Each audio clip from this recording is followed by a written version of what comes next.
નમસ્કાર મિત્રો, પંચાયત ટીવીમાં આપનું સ્વાગત છે। આજે રાષ્ટ્રીય સ્વયંસેવક સંઘની પિરાણાની અંદર એક અખિલ ભારતીય બેઠક ચાલી રહી છે। જાણીશું શિરીષભાઈ કાશીકર જોડે જે NIMCGના ડાયરેક્ટર છે કે આ શું છે અહીંયા। રાષ્ટ્રીય સ્વયંસેવક સંઘની જે દર વર્ષે મહત્ત્વપૂર્ણ નીતિ વિષયક બાબતો અંગેની જે અખિલ ભારતીય પ્રતિનિધિ સભા થતી હોય છે એનું આયોજન આ વખતે કર્ણાવતીમાં છે। અહીં પિરાણા ખાતે આગામી 11, 12 અને 13 માર્ચ 3 દિવસ અહીં આ પ્રતિનિધિ સભા થશે। સમગ્ર દેશમાંથી સંઘના અખિલ ભારતીય અધિકારીઓ અને પ્રતિનિધિઓ આવવાના છે। હમણાં થોડી વારમાં એની સમગ્ર વિગતો માટે અખિલ ભારતીય પ્રચાર प्रमुख श्री सुनीलजी आंबेकर ब्रीफिंग आपसे। राष्ट्रीय स्वयंसेवक संघ की अखिल भारतीय प्रतिनिधि सभा का आयोजन गुजरात में हो रहा है। इसी परिसर में 11 मार्च प्रातः से 13 मार्च शाम तक पूरे 3 दिन ये बैठक चलेगी। संघ की जो अलग अलग प्रकार की सभा होती है, बैठकें होती है, उसमें ये संख्या से भी सबसे बड़ी है और निर्णय की दृष्टि से सबसे प्रमुख ऐसा इस बैठक का, इस अखिल भारतीय प्रतिनिधि सभा का स्थान है। प्रारंभ में के वर्षों में ये बैठकें प्राय नागपुर में ही होती थी। आप सभी जानते हैं कि संघ की शुरुआत जो हुई वो नागपुर से हुई थी। जब अन्य प्रांतों में ये बैठकों का क्रम प्रारंभ हुआ तो ये विशेष बात है कि पहली बार जब प्रतिनिधि सभा बाहर किसी प्रांत में हुई तो वो प्रांत भी गुजराती था और 1988 में गुजरात के राजकोट में नागपुर के बाहर पहली बार अखिल भारतीय प्रतिनिधि सभा की बैठक हुई थी। बीच के समय में अन्य अन्य स्थानों पर बैठक होती रही। अभी काफ़ी वर्षों बाद पुनः एक बार गुजरात की कर्णावती में यहाँ पर पिराना में इस स्थान पर अपनी ये बैठक होने जा रही है। अभी पिछले 2 वर्षों में कोरोना के कई सारे जो परिस्थितियाँ थी और कई सारे प्रतिबंध थे, उस कारण से 2020 में बैठक हो नहीं पाई, निरस्त करनी पड़ी बेंगलोर में। और जब 2021 के मार्च में जो ये प्रतिवर्ष होती है ये बैठक, जब मार्च में ये बैठक होनी थी तभी प्रतिबंधों के कारण वो 400 लगभग प्रतिनिधि आए थे और शेष सारे प्रतिनिधि अपने प्रांत केंद्र से ऑनलाइन में जुड़े हुए थे। तो एक मिश्र स्वरूप से बैठक हुई थी। इस बार की परिस्थिति में निश्चित रूप से परिस्थितियां थोड़ी सुधार हुआ है। फिर भी हम लोगों ने यहाँ के जो भी आज के नियम कानून है उसके अनुसार हमने थोड़ी संख्या को कम किया है और उसके बाद अब ये इस बार संख्या लगभग 1248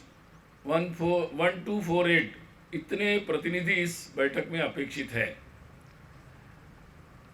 पूजनीय सरसंघ चालक जी के मार्गदर्शन में सारा बैठक का संचालन होगा।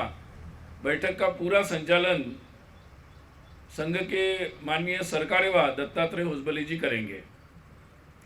बैठक में संघ के सभी सह सरकार्यवाह कार्य विभाग जितने हैं संघ के, उसके प्रमुख अधिकारी, कार्यकारिणी के सदस्य और जो संघ की जो प्रतिनिधि सभा की पद्धति है कि शाखा के स्तर से जो स्वयंसेवकों के प्रतिशत में प्रतिनिधियों का चयन होता है और उस चयनित प्रतिनिधि जो होते हैं वो प्रतिनिधि यहाँ पर अपेक्षित होते हैं। उसके साथ ही प्रांत संघचालक, कार्यवाह और प्रचारक ये सभी पदाधिकारी भी यहाँ पर अपेक्षित होते हैं। विविध संगठन के प्रतिनिधि भी यहाँ पर आमंत्रित होते हैं। इस बार उनकी संख्या में कुछ कम किया है और इसलिए सभी संगठन के अखिल भारतीय संगठन मंत्री और उनके सहयोगी यही लोग यहाँ पर अपेक्षित है। जैसे लगभग 36 संगठन के प्रतिनिधि यहाँ पर अपेक्षित है। उसमें भारतीय मजदूर संघ के सुरेंद्रन जी, विद्यार्थी परिषद के आशीष चौहान, विश्व हिंदू परिषद के और वनवासी कल्याण आश्रम, राष्ट्र सेविका समिति, ऐसे सभी संगठन, विद्या भारती, ऐसे सभी 36 संगठन जो है उनके संगठन मंत्री और उनके सहयोगी ये लोग इस बार अपेक्षित रहेंगे। साथ ही अलग अलग प्रकार के कई विषयों पर बैठक में चर्चा होगी।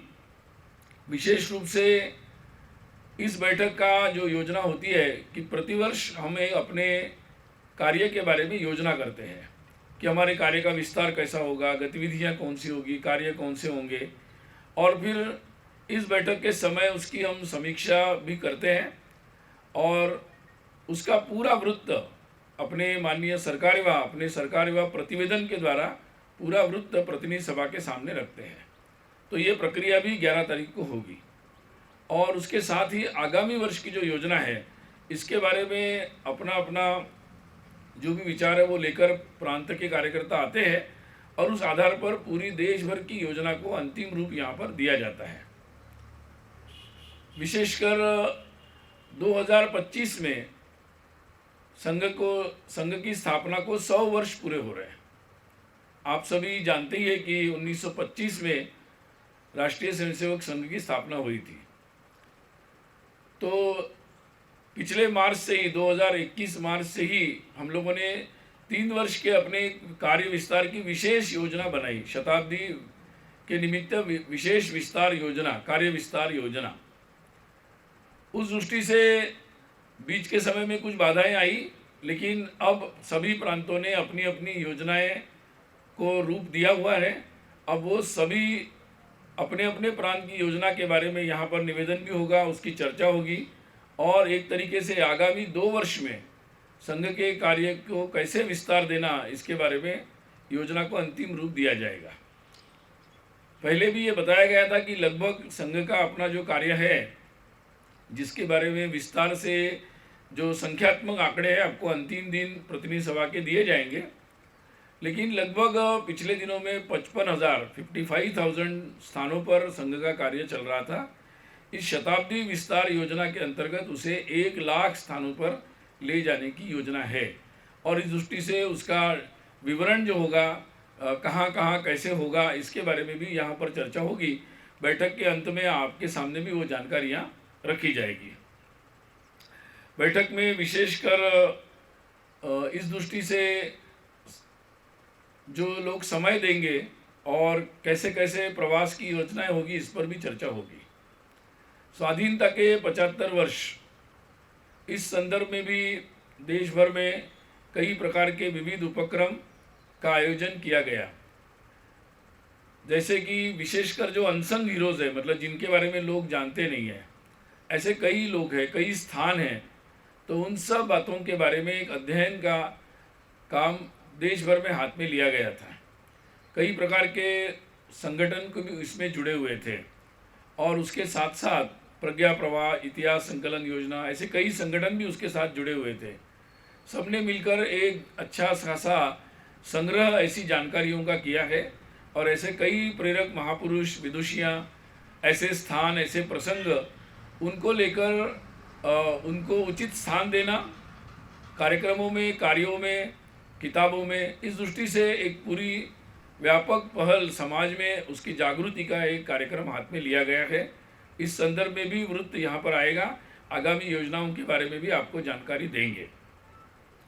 साथ ही वर्तमान परिस्थिति में जितने भी विषय संदर्भ सामने आते हैं उन सब विषयों के बारे में अलग अलग जगह से, क्योंकि प्रतिनिधि आते हैं, तो वहाँ की वास्तविकता क्या है और कौन से विषयों के बारे में लोगों के मन में विशेष ध्यान आकर्षित हो रहा है, ऐसे सभी विषयों के बारे में जानकारी यहाँ पर आती है और उसके आधार पर कई विषयों पर विचार भी यहाँ पर होता है, विचार विमर्श होता है।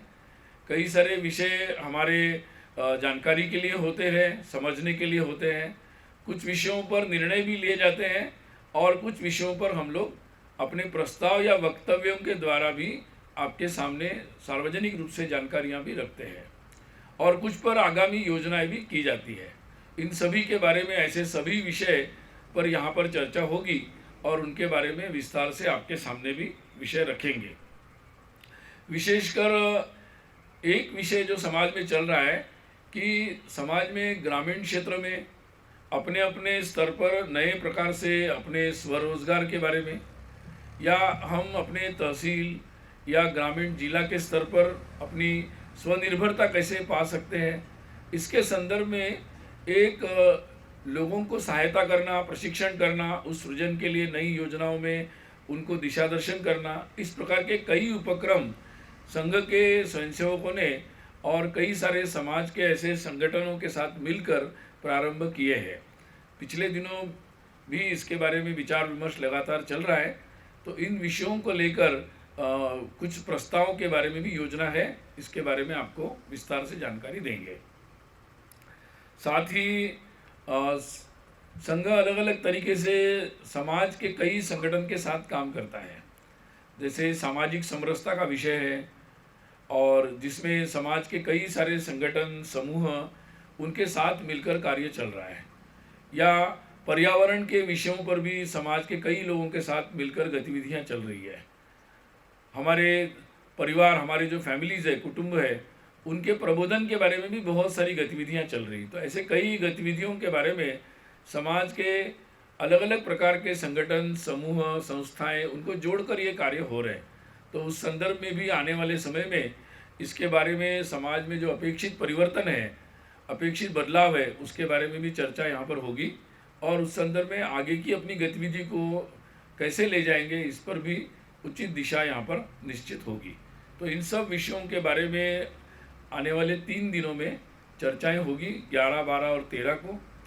और इस संदर्भ में 11 तारीख को दीप प्रज्वलन से प्रातः 9 बजे अपना ये प्रतिनिधि सभा प्रारंभ होगी और उस दिन प्रतिवेदन, सरकार्यवाही के प्रतिवेदन के साथ ये बैठक का शुभारंभ होगा और उसके पश्चात 13 तारीख को आपको माननीय सरकार्यवाह माननीय दत्तात्रेय हुजबली जी यहाँ सभी मीडिया को संबोधित भी करेंगे और आपके प्रश्नों का उत्तर भी देंगे।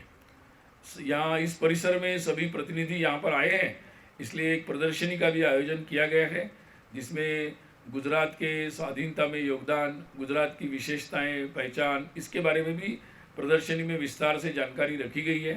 स्वाधीनता आंदोलन में गुजरात के योगदान के बारे में भी, और विशेषकर गुजरात का जो संघ कार्य है काफ़ी वर्षों से चल रहा है, लगभग 1938 में प्रारंभ हुआ था।